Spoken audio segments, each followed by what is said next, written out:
agora a entrevista aqui nos estúdios da Band News Difusora FM, Diene, Paula e ouvintes, e o assunto, ele é espinhoso, sempre gera polêmica e tem quem fique bravo quando há uma posição, quando há outra, mas o fato é que a gente tem a responsabilidade de ouvir muitos lados. Olá pessoal, bom dia. Começando mais um vídeo, começando mais um passeio com a cachorrada. Ó, eles ficam cheirando aqui, eu não sei qual é o bicho que passa aqui de noite, mas todo dia eles ficam aí, olha, muito interessados. Olha aí, ó, no seja lá o que que tem aqui, olha a coisinha, ó. O nome dela é Iris, Iris russo, mas não pegou o nome. Ela é conhecida como coisinha mesmo. Ah, aqui, ó o que que eles ficam procurando. Isso aqui é cocô, ó, cocô de macaco, cocô de bugio, de guariba. Não, isso aí pra mim é um tesouro, é o cocô mais lindo, que mais me emociona. Por quê? Porque tá cheio de macaco frequentando essas árvores e eles dispersam sêmen. Enfim, vamos entrar aqui no vídeo principal, né? Não vamos ficar falando de cocô de macaco. A Mariângela, né, a esposa do professor Giraldelli, falou: Rodolfo, cuidado com as digressões, um pouquinho é bom. Ó, já se enrolou aqui na coleira. Acho que é impossível ouvir todos os lados, mas cada história tem no mínimo 2 e a gente quer ouvir todos os lados em relação a isso. Nós tivemos... Ó, esse cachorro é do vizinho, né? Ó, ele sempre late aqui, ó, pra provocar os meus, ó. Cachorro é um bicho chato, né? Ó, mas eu digo, como é que é o nosso discurso de ódio? O latido do cachorro vale mais do que o planejamento do governo Lula pra questão das estradas. É o discurso de ódio, né? Padrão Silvio Almeida. O latido do meu cachorro vale mais. Isso é a definição de discurso de ódio do Ministério dos Direitos Humanos. Tivemos recentemente a divulgação do parecer, do relatório do grupo de trabalho da BR-319. A gente já analisou aqui esse parecer desse relatório do GT da BR-319. É uma vergonha. É uma vergonha. Mas vamos falar um pouco ainda sobre a Band News, né? Eu tenho esse hábito eu durmo muito mal, né? Então eu vejo televisão dormindo. E eu tinha uma época que eu tinha a TV a cabo, todo mundo tinha, né? E um dos canais que eu assistia, e assistia muito, era esse tal desse Band News. Cara, e eu comecei a perceber, eu comecei a pegar um nojo desse canal. Eles são absolutamente do agro, da estupidez, da burrice. E por isso que eu fiquei muito curioso quando eu vi que eles abriram esse espaço pro Lucas Ferrante, esse jovem cientista de sucesso, que publica junto com o Philip Fernside, que é o nosso prêmio Nobel, né? Philip Fernside é o cara que publica sobre essa questão aqui, olha, isso aqui que está em torno de mim, né? Eu estou na frente do Lago de Belo Monte, ali passa a rodovia Transamazônica, pro lado de lá você tem a Cuiabá-Santarém, mais ali para frente a BR-319, os impactos dessa nova infraestrutura de estradas e barragens sobre a floresta amazônica. Esse é o tema do estudo do Fernside, e o Lucas, estudante dele, colaborador dele, tá entrando na mesma linha, né? E publica na Science, na Nature. Os caras são da pesada. E Lucas vem estudando a questão da BR-319, né? Lá em Manaus, né? Imagina, que loucura, né? Então quando vocês falam, Rodolfo, você fala coisas, você é corajoso. Não, eu falo umas bobagens, tipo assim, ó, tem um carro passando assim, esse cara aqui deve ser um fazendeiro, né? Eu falo, esses fazendeiros são tudo bandido. Mas ninguém aqui em Altamira vê meus vídeos, não, é irrelevante. Ninguém tá nem aí, ó, lá vem mais um fazendeiro, ó, com a sua caminhonete. Altas caminhonetes aqui, olha, dos desmatadores da Amazônia. Eu posso falar o que eu quiser, ninguém tá prestando atenção. Mas Lucas não. Lucas fala com a imprensa e tá lá no olho do furacão de Manaus, né? Discutindo essa questão enfim, da desmatamento ou preservação do coração da Amazônia. Então achei muito legal que ele ganhou esse espaço para falar aí na Band News, e vamos ouvir a entrevista dele e vamos comentando à medida que a gente for ouvindo. Que foi instaurado pelo Ministério dos Transportes para avaliar a viabilidade de ter a recuperação da BR-319, do chamado trecho do meio, e se ele é ambientalmente viável, se dá para fazer de maneira sustentável. O parecer foi positivo, foi muito comemorado, inclusive, por muitas autoridades. Tá, vamos assistindo e corrigindo, né? Então ele não foi montado, o GT não foi montado para avaliar a viabilidade da reconstrução, da recuperação. Não é recuperação, é reconstrução. É reconstrução porque não tem estrada nenhuma lá. É uma estrada de terra, isso não é uma estrada, né? Toda esburacada, toda fodida, né? Então é reconstrução da estrada, né? Ela vai ser refeita. E o GT não foi feito, não foi organizado para avaliar a viabilidade nenhuma. Foi feito para dar embasamento para a obra que está decidido que vai ser feita, viável ou inviável. E é inviável, como mostram muito bem os trabalhos do nosso prêmio Nobel, do Philip Fernside, um dos maiores cientistas do mundo que trabalha aqui com a gente. Mas vamos ver o Lucas. Mas também há quem conteste esse parecer favorável e a gente quer entender o porquê, quer entender os motivos. A gente recebe aqui nos estúdios da Band News Difusora o Dr. Lucas Ferrante, que é pesquisador, biólogo, e o Dr. Lucas Ferrante se manifestou logo após a divulgação desse parecer, contrário, inclusive considerando um parecer fraudulento.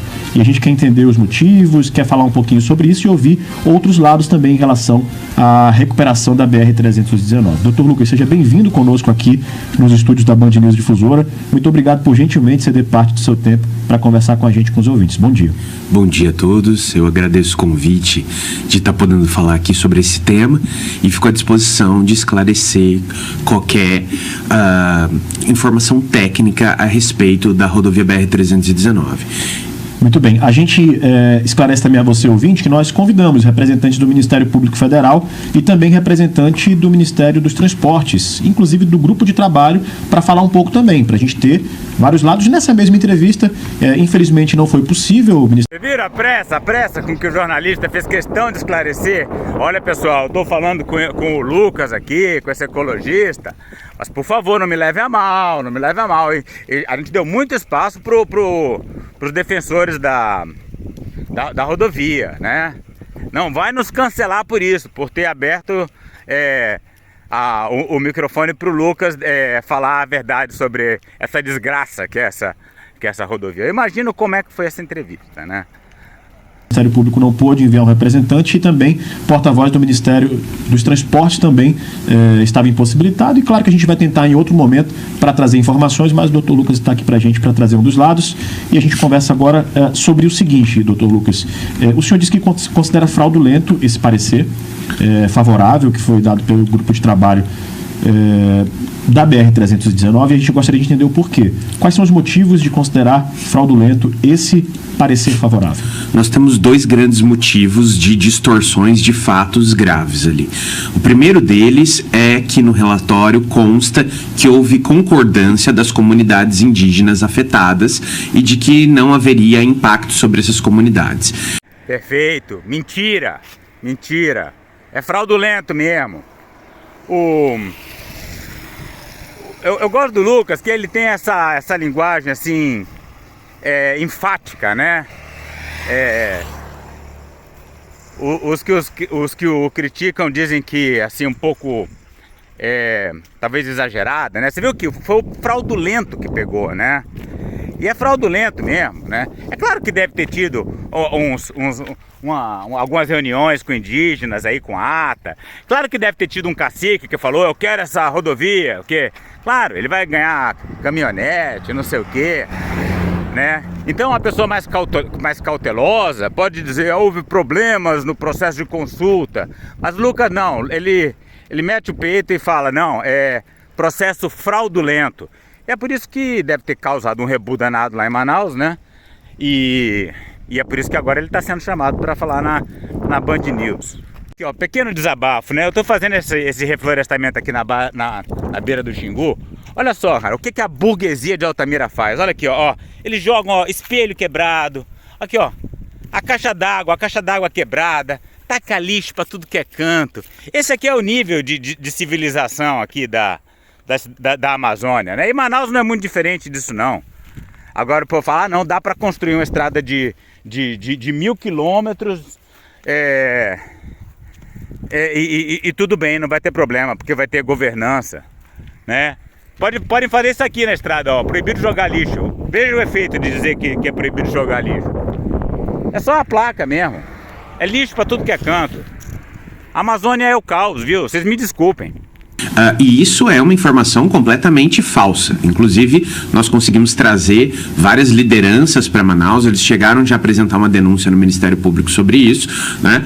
E nós fomos em loco também e confirmamos os impactos dessa rodovia sobre seus territórios, né? Então, já existe um território apenas da manutenção nessas comunidades, um agravo grave dentro desse território. O DENIT conseguiu aterrar vários igarapés que abastecem ali a região do Capanã Grande, que descem para a cabeceira do lago, né, diminuindo o fluxo de água dentro do lago, aumentando casos de malária, mudando a temperatura do lago. Bom de gravar aqui em Altamira, na beira do Rio Xingu, é que ele vai falando as coisas e tá tudo aqui à minha volta, né? Então aqui, ó, Belo Monte fez um barramento, e aqui essa área atrás de mim, que era um igarapé que corria, ficou barrado. Então aumenta mosquito, aumenta malária, tem alagamento, emite carbono. É tudo isso que Lucas tá falando, né? E é o que estão fazendo ali, ó. Fizeram uma bagunça. Diz que a estrada mais preservada do mundo, aí, Lucas já tá contando como que o DENIT, né, já tá fazendo merda na estrada inteira. É só publicidade esse negócio de estrada verde. Gerando escassez de água, aumentando o isolamento dessas populações. Então, uma série de impactos apenas pela manutenção que estão sendo ignorados como se eles não tivessem sendo feitos, né?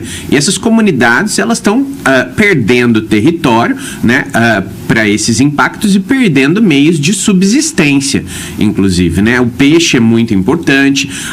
Via rodovia BR-319 houve uma invasão grande também de grileiros, especificamente nessa região. Os indígenas já relatam perda de mais de 30 castanhais, né? Nós fizemos uma avaliação em termos de quanto de renda que apenas 6 castanhais geravam para essas comunidades, né? Ao longo de um ano, isso daria em torno de mais de 500 mil reais, um valor importante para essas comunidades, né? Que muitas vezes tem a extração do óleo do copaíba, a extração da castanha, né? A caça ali naquela região, como um dos únicos meios de fonte econômica, né? E basicamente a rodovia está tirando o seu modo de vida e está tirando o seu meio de subsistência. Então são impactos graves que já estão causando inclusive problemas de saúde nessas populações, né? Um exemplo disso foi a utilização de agente laranja para desmatar essa região por grileiros.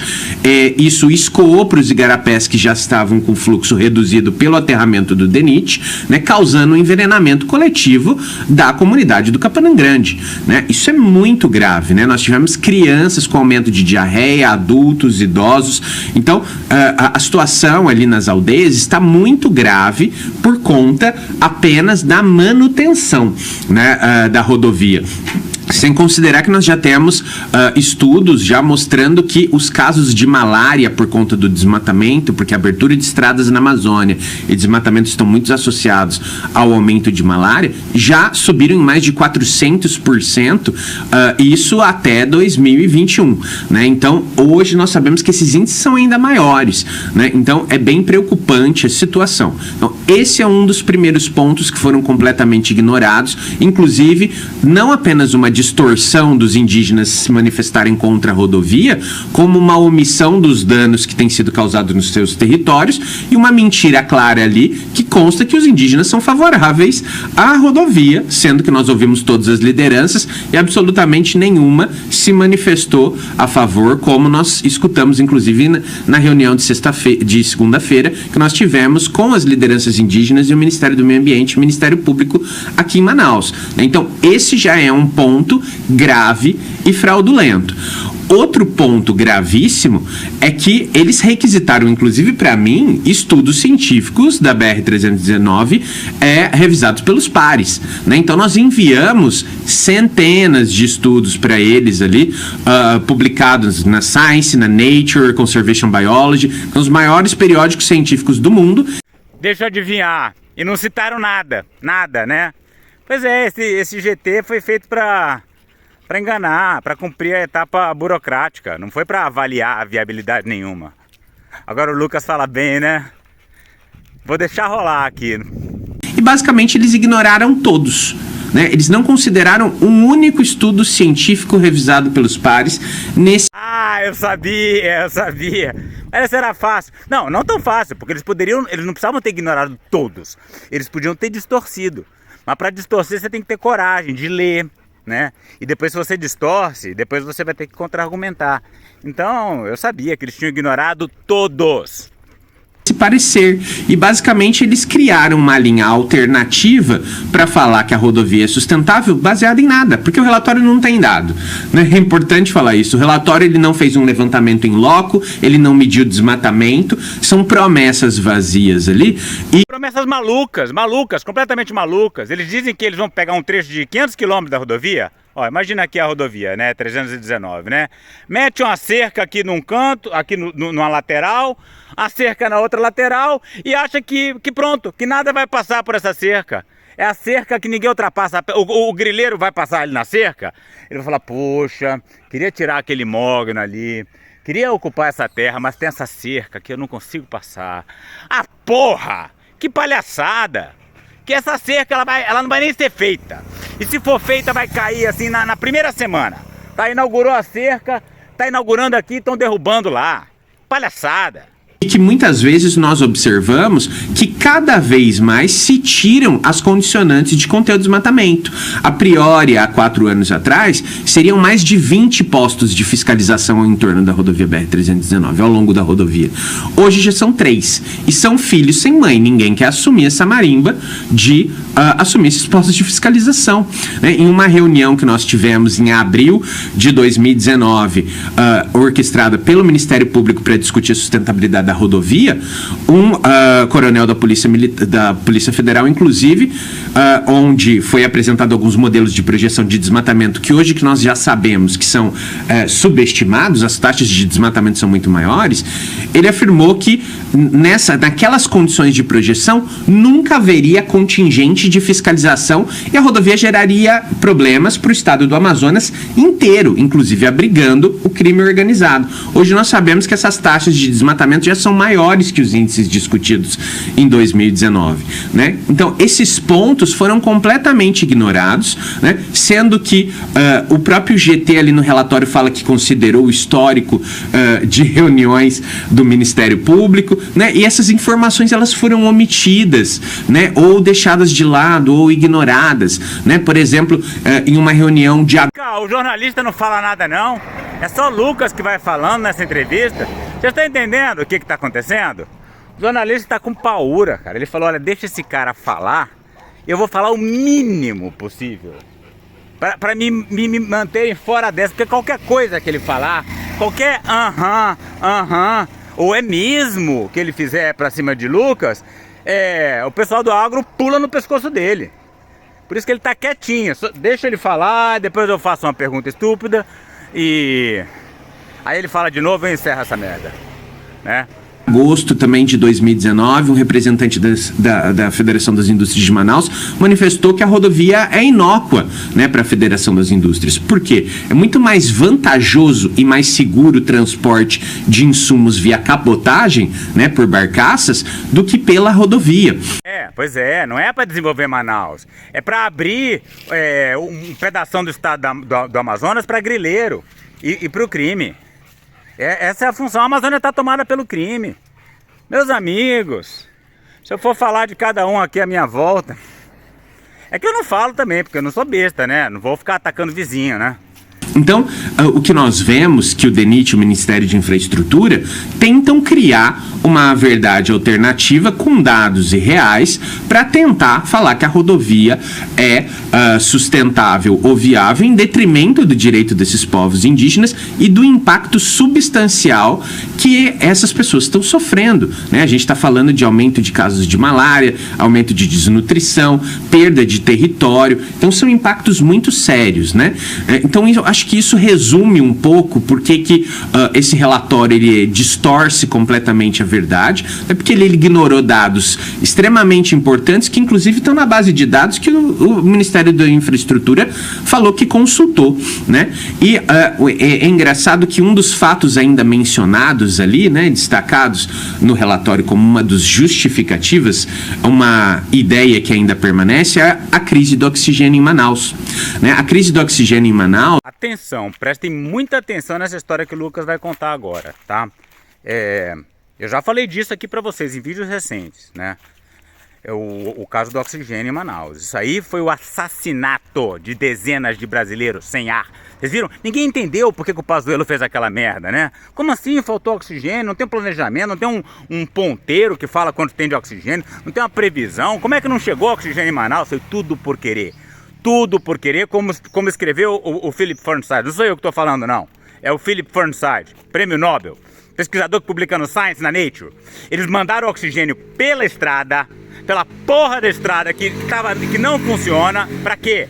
Para o povo ficar vendo, acompanhando pela televisão, aquele oxigênio que não passa, e o povo morrendo nas camas, morrendo de Covid, morrendo sem ar, afogado no seco, como dizem, né? E o caminhão atolado. Foi para criar, foi uma campanha midiática para avançar com a porra do plano, é uma coisa fascista, nazista. É uma coisa de que só Mengele poderia fazer um plano desse. É importante que seja mais uma vez afirmado que ela não é atribuída à falta da rodovia BR-319. Eu fui o pesquisador que deu alerta de segunda onda de Covid-19 em Manaus, com 6 meses de antecedência. Nós avisávamos para a necessidade de uma preparação para a segunda onda. O Eduardo Pazuello sabia da falta de oxigênio com antecedência, poderia ter se programado. Entretanto, eles optaram, de última hora, deslocar esse oxigênio pela BR-319. Isso é um trabalho já publicado que nós temos no Journal of Racial and Ethnic Health Disparities, editado pelo grupo Springer Nature, que demonstrou que, se isso fosse enviado pelo Rio Madeira, isso poderia ter chego aqui em Manaus com até 50 horas de antecedência, né? Isso demorou 96 horas pela rodovia BR-319 e o DENIT sabia que a rodovia estava no período de intrafegabilidade e o Madeira no seu maior período de trafegabilidade. Quer dizer, né? Repare, período da chuva, muita chuva, né? Portanto, a estrada péssima e o rio ótimo. O rio cheio. Era só descer. Mas não, vamos passar pela estrada, vamos criar um drama, vamos deixar a população ansiosa que esse oxigênio não chega, porque eles vão ficar convencidos que a gente precisa mesmo dessa estrada. Isso é assassinato, isso é genocídio do próprio povo. Agora, o que é mais sério, que se a gente for olhar o card do DENIT, inclusive ele está no estudo que foi publicado, ele fala que a alternativa para o transporte de oxigênio demoraria de 6 a 7 dias saindo de Belém e vindo no contrafluxo do Amazonas.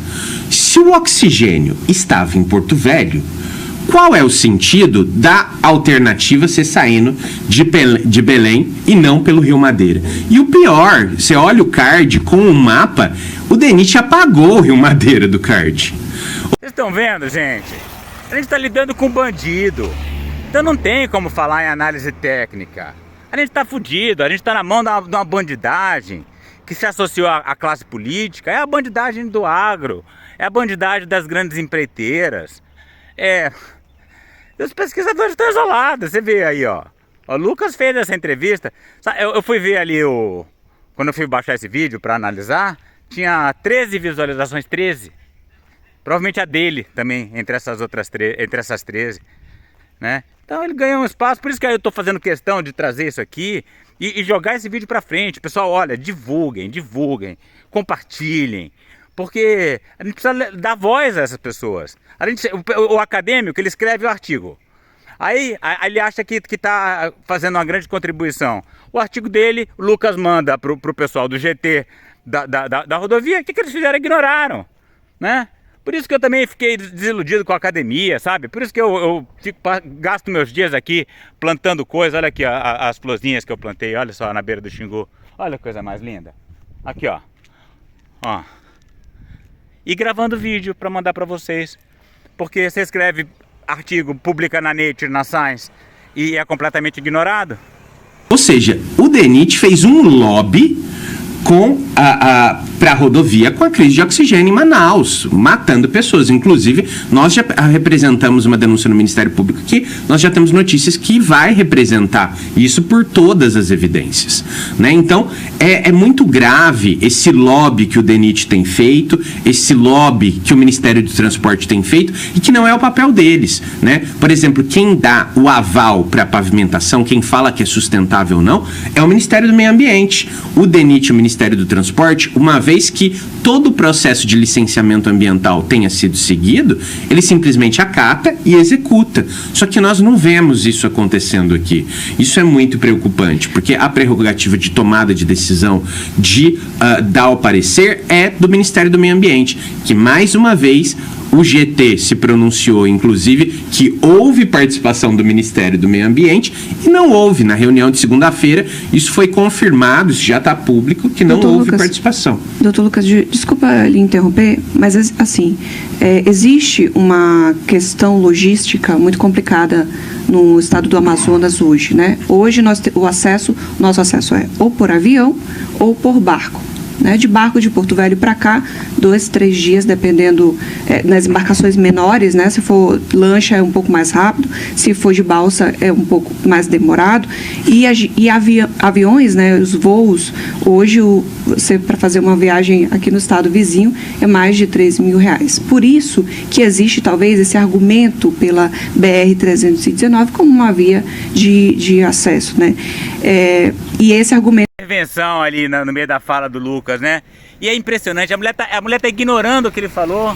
Ele acabou de dizer que a Confederação da Indústria não considera relevante, que o Rio Madeira escoa, que o Rio Amazonas escoa, que não precisa da estrada, né? Que a estrada é uma farsa, que o caso do oxigênio mostra que estão criando essa farsa, mesmo às custas de vida das pessoas. A mulher vai falar como se ele não tivesse falado nada disso, ela vai ignorar tudo que ele falou, ela vai soltar aquele discurso que ela ensaiou antes da entrevista, né? Independente de qualquer coisa que ele tenha falado. Também sobre o isolamento, principalmente agora com essas questões de estiagem, né? O senhor trouxe essa situação da indústria, mas no ano passado foi de utilidade, né? Trouxe ali alguns insumos, vieram por estrada, talvez não na quantidade que a indústria precisava, mas foi ali um aporte, né? Mas eu quero chegar no ponto seguinte: tem alimentos que vêm pela estrada, mesmo com a estrada dessa forma, que hoje eu concordo que o senhor não tem fiscalização nenhuma, mas qual a alternativa que a sua pesquisa traz para essa questão? Não só para a BR-319, mas para essa questão logística que a gente vive. O senhor conhece bem, o senhor estuda esse assunto, eu queria que o senhor apresentasse aqui para a gente, para que o ouvinte também criasse chegasse a uma conclusão sobre isso. Perfeito, isso é uma pergunta muito importante, né? Nós precisamos lembrar que a rodovia ela foi aberta na década de 70, né, com o posicionamento de integração da região amazônica. Pelos militares, sempre os militares, malditos milicos, né? Lembra? Levar os homens sem terra para as terras sem homem. Fizeram isso, foram 3 principais, 3 não, 4, né? Tem aquela que vai lá pro Acre e Rondônia, tem a Transamazônica, a BR-163 e a 319. Então os militares, eles rasgaram a Amazônia inteira com rodovia, né? Todas elas estão, alguns melhores, outras piores, e essa BR-319 é a pior porque ela passa pelo trecho mais difícil, ele corta o estado do Amazonas ao meio, né? Então ela nunca foi viável, né? Eles fizeram, depois ela se acabou logo. Aí eles foram cuidar das outras, né? Foram cuidar da Transamazônica, da BR-163, e essa ficou para trás, né? E agora o governo Lula vai terminar a obra dos militares. Ah, tomar no cu, viu? Essa aqui é a função da esquerda? O que adiantou acabar com a ditadura militar pro PT chegar e terminar de executar o plano dos militares? Olha, eu tô de saco cheio dessa esquerda. Mas em 88 a rodovia já estava intrafegável naturalmente, né? Ninguém basicamente falou, vamos destruir a rodovia BR-319. Sabe que tem essa acusação. Disseram que foram as ONGs que destruíram a rodovia. Vai vendo. né? Então, basicamente, a indústria parou de utilizar a rodovia porque não era, de fato, um meio viável. Existem 2 estudos independentes de viabilidade econômica. Um deles é da Karina Teixeira, da USP, que ela estudou os modais de transporte para a rodovia BR-319 e ela viu que uma associação de diferentes modais, principalmente por hidrovia, seria o ideal para resolver o problema de Manaus. Com a época das cheias, nós precisamos de um planejamento logístico importante para não deixar faltar insumos, principalmente para a indústria e o comércio de Manaus. Isso pode ser possível. Paralelamente, nós precisamos de um barateamento das passagens aéreas, né? É importante, ontem eu até dei uma palestra na abertura num congresso da UEA e foi colocado. Olha, eu vou falar para vocês, isso que ele está falando das passagens aéreas é seríssimo. Você que fica aí voando de Rio de Janeiro para São Paulo, Belo Horizonte, Brasília, vocês não têm noção das tarifas que a gente paga para sair de avião aqui de Altamira. É coisa assim, eu gasto para ir para o Rio de Janeiro o que uma pessoa aí gasta para ir para a Europa. Que realmente as passagens de avião pra gente são extremamente caras, né? Você faz o mesmo translado, né, de distância entre outras regiões, entre sul e nordeste, você não paga tão caro, né? Nós pagamos taxas até 3 vezes maiores, né? E por que isso? Né? Porque a gente precisa lembrar, a rodovia vai trazer turista para Manaus. Muitas pessoas argumentam, não, eu vou sair de Manaus para passear em Curitiba de carro, né?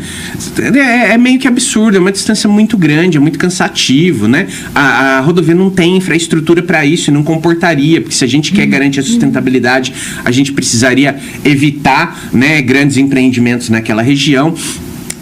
Claro, não vai ter posto de gasolina, não vai ter restaurante, não vai ter porra nenhuma. Eu tô indo agora, eu tô saindo pra terra indígena aqui. Semana que vem eu tô na estrada, tá? Viu, Lucas? Eu vou mostrar pro pessoal. Vou fazer uma pequena amostra do como é que é a infraestrutura de beira de estrada na Amazônia, tá? Preparem-se. Então, de fato, para quem busca o turismo, para quem vem conhecer a região e para a gente também que quer sair, o meio aéreo é muito mais viável, mais confortável, mas ainda é muito caro. Agora, professor Lucas Ferrante, a gente obviamente tem naturalmente e culturalmente a necessidade de defender a BR-319. Como é que é? Como é que é? O que essa jornalista está falando? A gente tem naturalmente e culturalmente a necessidade de defender a BR-319. Quer dizer, ela é cultural, não interessa o argumento, ela já tem a necessidade. Ah, tomar no cu, viu? Falando sério. Olha, Lucas, você tá de parabéns de não ter se levantado nessa hora e falado, olha, então tá, então chama alguém que vai defender. Porque se você já está dizendo que você já vai defender, antes de fazer a sua pergunta...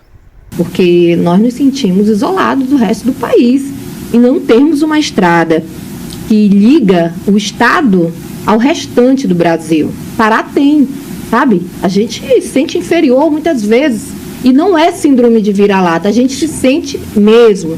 Se sente inferior porque não tem estrada? Então não vai morar em Manaus, vai morar em São Paulo? Porra, Manaus é por barco, sabe? Você foi morar em Manaus porque você está morando no meio da floresta amazônica. Se você se sente inferior porque não tem estrada, má notícia, mesmo que construa essa estrada, você vai continuar se sentindo inferior.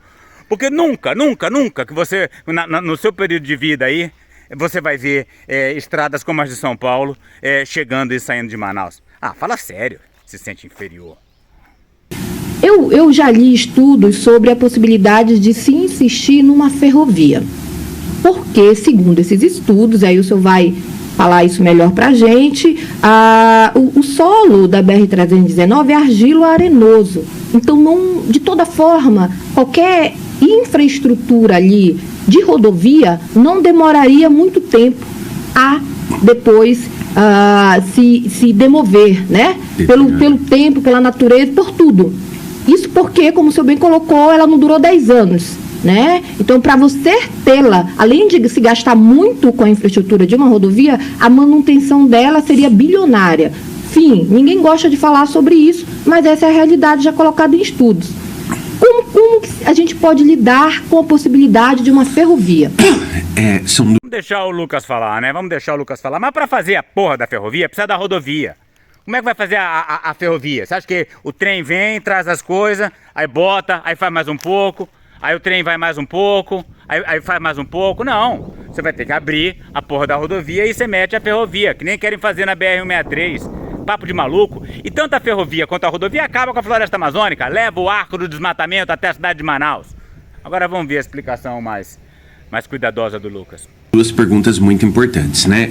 Eu gostaria de separar em dois blocos. Primeiro, as alternativas e a gente precisa deixar claro, Pará é conectado por rodovia e o Pará hoje, ele sofre uma onda de aumento de violência, de desmatamento, de queimadas, né? Existem alguns estudos que mostram que com a rodovia BR-319 isso chega a Manaus também, né? Então, a rodovia traz maior trafegabilidade e isso, por exemplo, coloca Manaus na rota das quadrilhas de roubo de carga, nas quadrilhas de roubo de carro, de desmanche, né, que hoje é muito mais difícil você tirar um carro de Manaus, vai ser por balsa, é muito mais seguro, né? Então a violência ela também deve aumentar em Manaus por conta disso, né? Então por que de fato a rodovia ela é inviável na região e uma ferrovia ela já foi pautada como uma alternativa? Como você colocou, o terreno da região é areno-argiloso, né? Um exemplo disso é que ele já removeu toda a rodovia na década de 70, né? Então, qualquer repavimentação ali, na hora que o lençol freático subir, ele arrebenta tudo. Um exemplo disso foi as pontes. Houve um estudo do INPA que apontou que aquelas duas pontes já iam cair há algum tempo da forma que elas foram feitas, né? Com pelo menos 2 anos de antecedência, isso foi pontuado, né? Então, a gente precisa entender que hoje o conhecimento que a gente tem na região não é o mesmo da década de 70, né? Uma ferrovia, ela também tem alguns outros problemas de instabilidade, né? Tanto quanto uma rodovia, né? Esse é um ponto que algumas pessoas argumentam que uma rodovia também não seria viável e para você dar manutenção a uma ferrovia, você precisa ter uma rodovia paralela, né? Então você... Aí, ó, do jeito que eu disse, tá vendo? Eu conheço isso aí. Precisa ter uma via de acesso e isso aumentaria também o desmatamento, né? Então, eu entendo que as pessoas, todo mundo quer ter maior mobilidade, né? É considerável para o estado, mas todo mundo precisa considerar os outros problemas e considerar a geografia da região. O Amazonas é um estado diferente dos outros estados do Brasil. Isso... Exatamente. É diferente. Tá no meio da bacia amazônica. Tá? Então se você adora rodovia, cara, vai ser feliz em outro lugar, tá? Vai pro Nordeste, vai para São Paulo, cara, eu nunca vi aquelas rodovias lá, nossa senhora, parece coisa do futuro. Você para naquele posto Graal, você vai comer aquela coxinha com catupiry, vai tomar todinho, né? Tem aquelas almofadinhas, é outra coisa. Agora, se você quiser rodovia em Manaus, você é doida, porque sabe o que tem em Manaus? Floresta amazônica, tá? Gosta de floresta amazônica? Fica em Manaus. Não gosta? Vai embora! É fato, né? Nós temos o Rio Amazonas, o Solimões, o Negro, é uma confluência de regimes, de chuva, de solos, de rios, que é diferente de qualquer outra parte do Brasil. Isso é um ponto importante. Então, essa geografia não favorece as estradas. Esse é um ponto importante. De fato, nós somos uma região diferenciada do Brasil. Nós não vamos ter o mesmo modelo de desenvolvimento do Sul e do Sudeste, né? Justamente por conta dessa região geográfica única que a gente tem. Esse é um dos pontos, né? Agora, é importante a gente falar que, tudo bem, que se pavimente a estrada, mas quais serão os danos que vão ser gerados para Manaus, né? Isso é muito importante. A gente sabe que as grandes obras na Amazônia, elas sempre trouxeram mais mazelas do que benefícios. A gente vê as hidrelétricas do Madeira, a gente vê Belo Monte, que transformou... Vocês veem por que você precisa assinar o meu canal? Porque olha só, a gente vai falar de meio ambiente na Amazônia, ele fala, a gente vê Belo Monte, ó, eu tô aqui, ó, dentro do Lago de Belo Monte. Então eu falo de Belo Monte aqui, ó, de dentro do Lago de Belo Monte. Aí você vai falar, não, mas tem muita gente aí na Amazônia, você não é o único perto de Belo Monte. Sim, mas eu vim de fora, tá? A Amazônia é um outro país, eu sou um estrangeiro aqui. Eu vim do Rio de Janeiro, eu vim de São Paulo, eu vim da USP e sou um deslocado aqui, eu vivo sentindo estranhamento e causando estranhamento. Então eu estou numa posição privilegiada para conversar com vocês. Eu fiz doutorado na Inglaterra, que foi caríssimo. Eu tenho vergonha de dizer quanto que custou esse doutorado ao Brasil. E é por isso que eu tenho essa necessidade, né? E fiz doutorado com o Dr. Carlos Pérez, né? Que é uma das pessoas que estuda essa questão da degradação da Amazônia, junto com o Philip Fernside. Eles são os chapinhas, são os fudidão, né? E o Carlos Pérez mais focado em aspectos da fauna, né? Dos impactos desse desenvolvimento, entre aspas, sobre a fauna de grande porte. Esse é o centro do estudo do professor Carlos Pérez, e o que me levou que me trouxe para a Amazônia, né? O que me levou para junto do Carlos Pérez, né? Porque eu queria estudar macaco, né? E o Carlos Pérez é um grande primatólogo, né? E terminou que eu não estudei macaco, né? Enfim, eu já contei essa história várias vezes. Vamos voltar aqui para BR-319. Depois e todo dia eu boto um vídeo de macaco, né? Eu não estudo macaco, mas o macaco ele passa todo dia às 7h30 da manhã por dentro da minha casa. Mas vamos lá. Formou Altamira, que explodiu de população como se fosse um cogumelo. Pois é, Altamira, aqui ó, é onde eu moro, Altamira. Uma das cidades mais violentas do Brasil. Que loucura, né? Deslocados para as favelas de Altamira, né? Aumento de criminalidade e violência contra a mulher, e essas mesmas mazelas são pautadas para migrar para Manaus com a rodovia BR-319. Entretanto, além da particularidade geográfica dos rios, nós temos uma outra particularidade, né? Que é a região amazônica, a região mais biodiversa do planeta. E nós estamos falando de biodiversidade de tudo: animais, plantas e patógenos. Para aí. É uma das regiões mais biodiversas do planeta e fundamental para o futuro do clima do planeta, né? Porque estoca uma quantidade gigantesca, colossal de carbono, né? Se você perder a floresta amazônica, acabou para a humanidade, e fundamental especialmente para o equilíbrio climático do Brasil. Né? Nós acabamos de publicar uma publicação na Nature demonstrando que esse é o bloco de floresta com maior concentração de patógenos no mundo. Nós estamos falando de abrir isso, dando acesso com desmatamento e um vetor de transmissão. Quando a gente olha, por exemplo, os índices de transmissão comunitária com base na mobilidade urbana na cidade de Porto Velho, Humaitá e Manaus, nós vemos que dentro dos últimos 5 anos, esses índices já mudaram, né? Então a gente sabe que, por exemplo, para epidemias de contato, como o coronavírus, né, esses índices de mobilidade urbana eles são muito importantes. Simplificando então o que o Lucas está dizendo, ele está falando que a próxima pandemia que vai ameaçar a humanidade pode sair daqui de dentro da floresta amazônica, e a BR-319 pode favorecer muito o desenvolvimento dessa desgraça. E eles já triplicaram dentro dos últimos 5 anos. Então, quando alguém pergunta, por exemplo, mas a rodovia já está lá desde a década de 70, mas as cidades não são mais as mesmas desde a década de 70. Esse é um ponto, não é mais a mesma dinâmica regional. Então, mas, professor, da forma que está hoje, a estrada aberta, com fluxo, com manutenção, sem fiscalização, né, que é importante também ressaltar. Sem fiscalização, a gente observa assim, vai ficar da forma que está? Pode ficar da forma que está? Isso é uma pergunta importante. Primeiro... Tá, eu antes de ouvir a resposta do Lucas, você sabe que eu nunca vejo esses vídeos antes, né? Eu vou vendo e respondendo, né? Eu vou dizer o que devia ser feito. Devia ser fechada a rodovia. E o pessoal que mora lá, transferido para outro lugar, tá? Deixava lá só povos indígenas, com deslocamento pelo rio, desfazia aquela merda toda. Todas aquelas interrupções que eles fizeram nos igarapés, abria tudo, liberava tudo e fazia um grande parque. É isso que deviam fazer, tá? Acabou. Agora vamos ver o que o Lucas vai falar. Ele não pode falar isso porque senão não vai ser nem considerado aí na coisa, né? Mas era o que devia ser feito. A questão da fiscalização.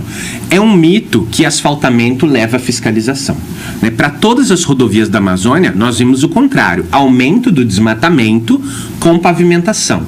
E a BR-319 nós podemos olhar em loco, quais são os trechos que concentram queimadas e desmatamento. O Humaitá, que é uma região que tem um asfalto pequeno, e agora nós vemos um novo eixo de desmatamento se formando de Careiro até Altazes, ali naquele trecho, que também tem um trecho ali paralelo daquela estrada pavimentada ali saindo da rodovia BR-319. Lembra daquela história de Manaus coberto de fumaça que teve ano passado? Foi por causa das queimadas nesse trecho aí que ele está falando.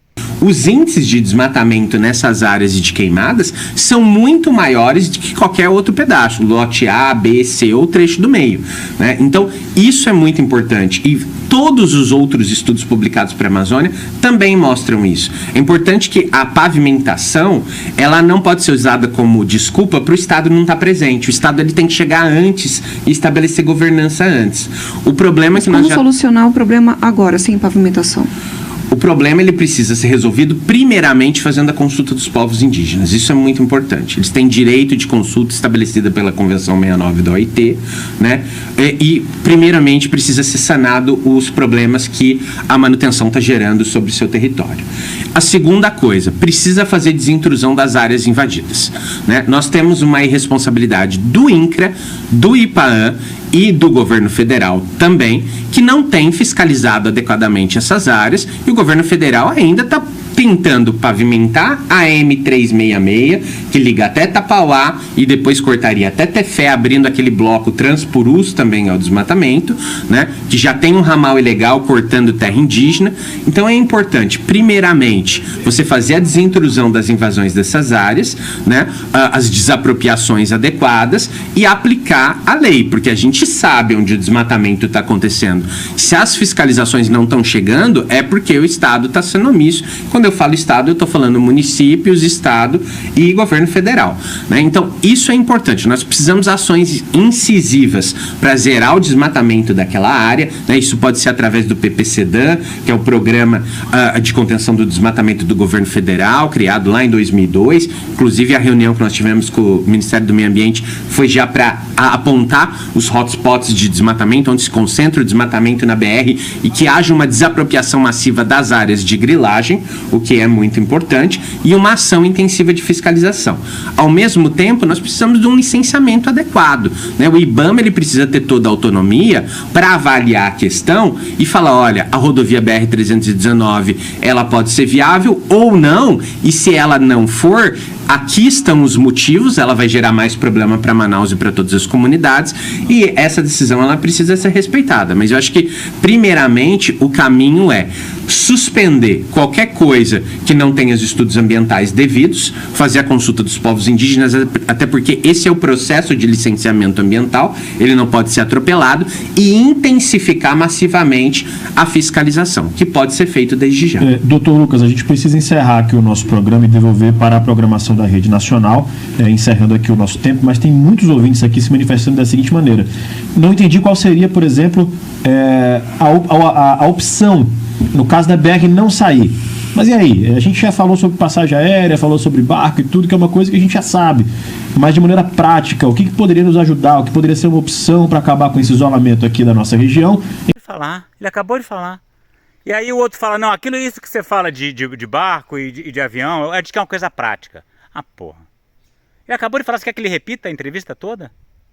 Em caso de não ter a BR, e aí eu sei que é uma pergunta difícil. ousada de se responder rapidamente, Parte 2, mas o que verdade. seria de fato assim, por exemplo, ó, tem que ter isso, e se for possível responder isso para os ouvintes que estão em dúvida ainda. Perfeito. De maneira curta, o que nós precisamos fazer é ter hidrovias mais eficientes. A gente pode baratear muito o transporte, principalmente Porto Velho, Manaus, de forma rápida, eficiente.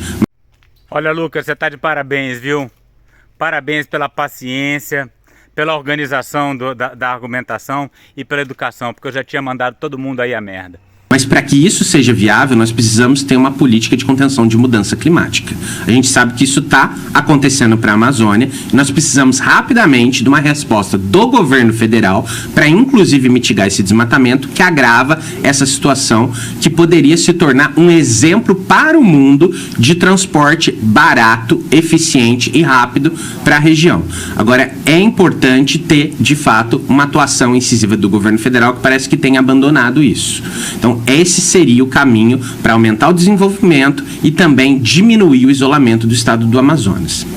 Excelente, Lucas, parabéns, viu? Gostei muito da sua fala aí na Band.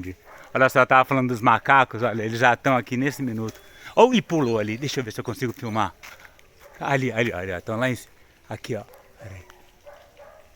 Ó, olha lá ele, ó. Ó que beleza, os guaribas, ó. Tá vendo ali? Então é isso. Ó, ali tem outro no alto ali daquela, ó, do Parical. Vou dar um foco nele. Aí, ó. Que bicho lindo. Na frente da minha casa, olha aqui, ó. Então eu moro aqui, né? Ali o Lago de Belo Monte, onde eu tava filmando agora há pouco. E aqui, ó o macaco, vai passar. Deixa eu ver se eu filmo direito. Ele vai, ó. Ó, ele sobe no açaizeiro. Os cachorros ficam doidos. Olha lá, passou. Olha que coisa linda.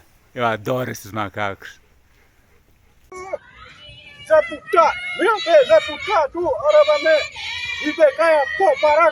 Para saber mais e participar dessa luta radical pelos povos indígenas, a floresta tropical e a biodiversidade de modo geral, inscreva-se no canal, deixe seu like e comentário.